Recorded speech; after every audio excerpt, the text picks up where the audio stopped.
กาทักทายสบายดีพ่อแม่พี่น้องอีฟซีเบิร์ดสู่ครูสู่คนยินดีต้อนรับเข้าสู่ซองเบายูบสำหรับวันนี้เบายูบกาบ่ได้ออกไปใช้เนาะ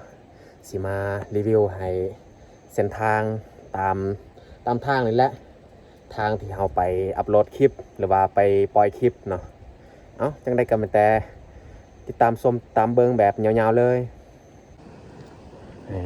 ฝนตกตลอดเลยแต่ว่าช่วงนี้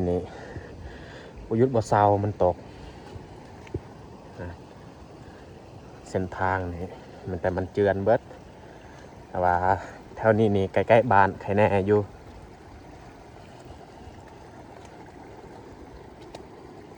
ตกนับแต่เช้าเลย2-3 มื้อแล้วมันตกตลอดตกเบิดมื้อเลย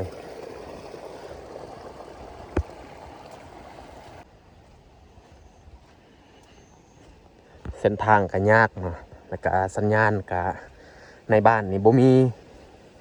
มีสัญญาณต้องได้ย่างไปกิโลป้ายและความไกลจากบ้านไปหาบอนมีสัญญาณบอนได้มันเพียงใครแน่เส้นทางนี่บ่เพฝนตกอันนี้ก็ตกอีหลีรอมันเจือนตัวนี้ก็เจือนใหม่ๆออกไปใส่บ่ได้เลยอยู่แต่ในเฮือนนั่นแหละขนาดสิไปเอาคลิปลง YouTube กับยากแห้งทุกคนเลยเทิงภูนี่แห้งคักมีแต่เมฆปกคลุมไปเบิดตอนนี้แหละแค่แน่มันเศร้าหน่อยนึงมันบ่ตกจังไรมันสิตกต่ออีกตามเบิงนี่เส้นทางแต่ว่าแถวนี้ปีก้อนนี้มันบ่ได้เจือนเลยปีนี้มันเจือนเลยนี่บอนนี้แหละมันเจือนปีกายปีซืนมันก็เจือนคือกันอยู่นี่แต่ว่าเขาแปลงแล้วนี่มันเจือนต่ออีก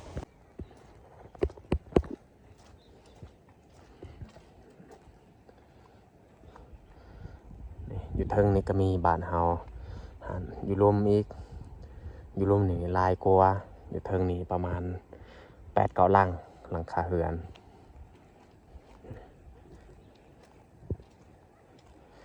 บ้านอยู่เทิงนี่ก็บ่มีสัญญาณคือกัน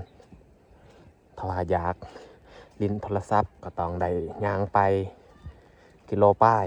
กว่าสิฮอดบอนมีสัญญาณ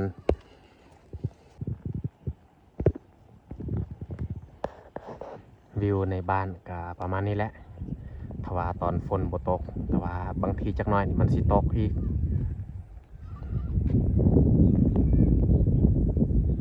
โอ้ดินเจือนเลยขนาดบอนนี้และคะแนนมันเพียงเห็นบ่นี่แต่นี้จนกลัวสิฮอดบอนมีสัญญาณกากยังไกลโพดอยู่ลุ่มเอายางลงถ้าว่าเป็นช่วงหน้าแรงนี้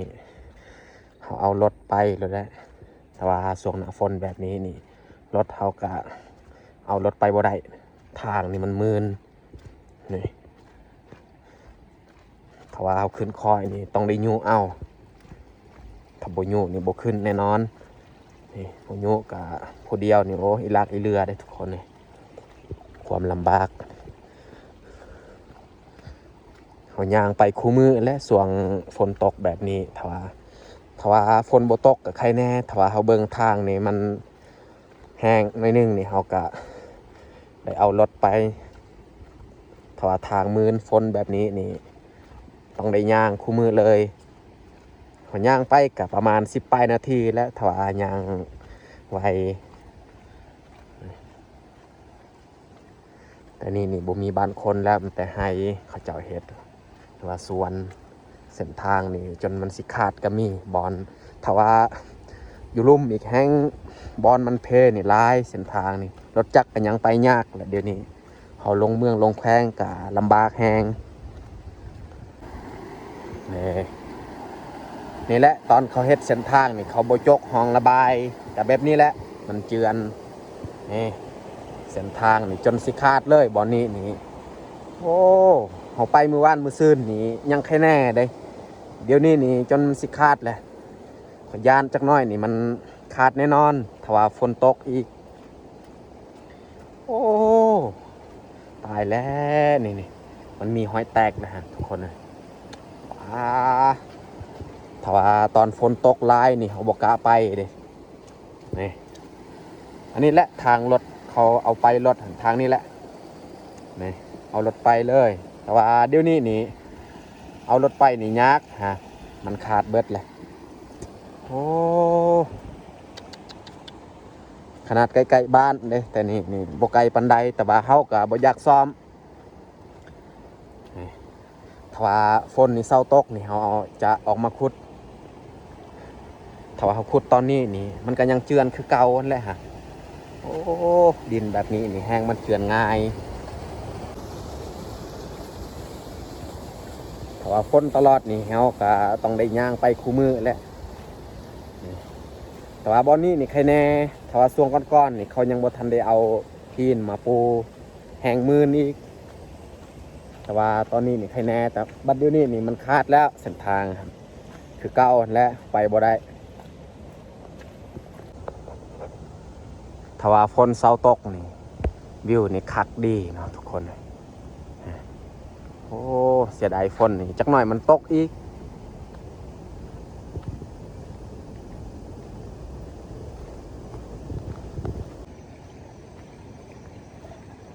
บอลมันเพียงแบบนี้นี่ใครแน่อีก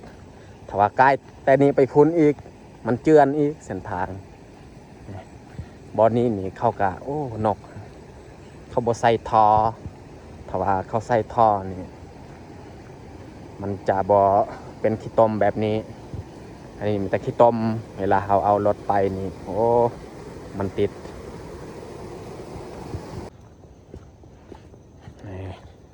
โอ้หันคนเข้ามาลิ้นโทรศัพท์คือกัน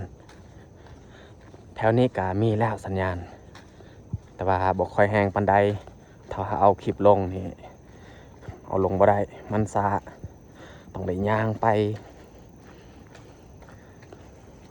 สัญญาณขีด1-2ขีดแถวนี้เส้นทางนี่ก็ยากเลย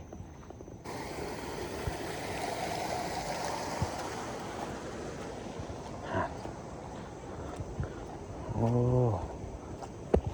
เขาเล่นโทรศัพท์คือกันเบาดวมเนาะ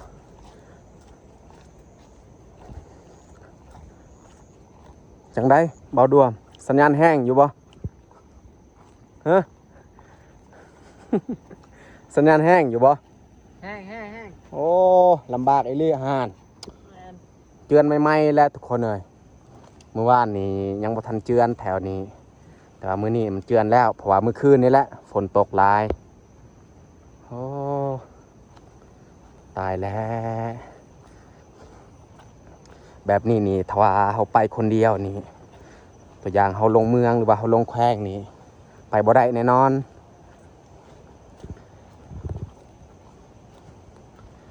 อยู่หันก็มีกลุ่มนึงอีกมาเล่นโทรศัพท์คือกันโหพิลึกพิโลยเลย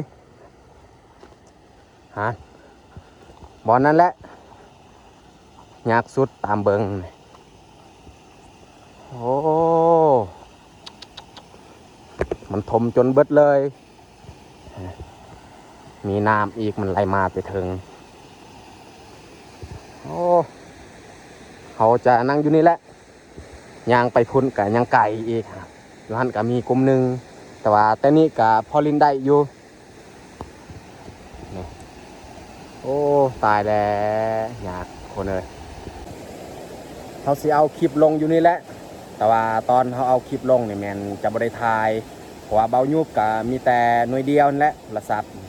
เอาบอสามารถถ่ายได้ในเวลาเขาเอาคลิปลง YouTube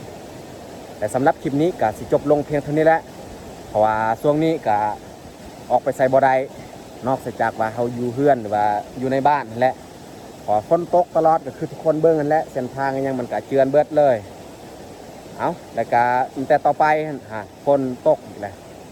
ต่อไปถ้าว่าฝนนี้เศร้าตกนี่เบายุบก็สิเฮ็ดคลิปออกหากินหรือว่าแบบไปเฮ็ดแนวอื่นเอาขอบใจ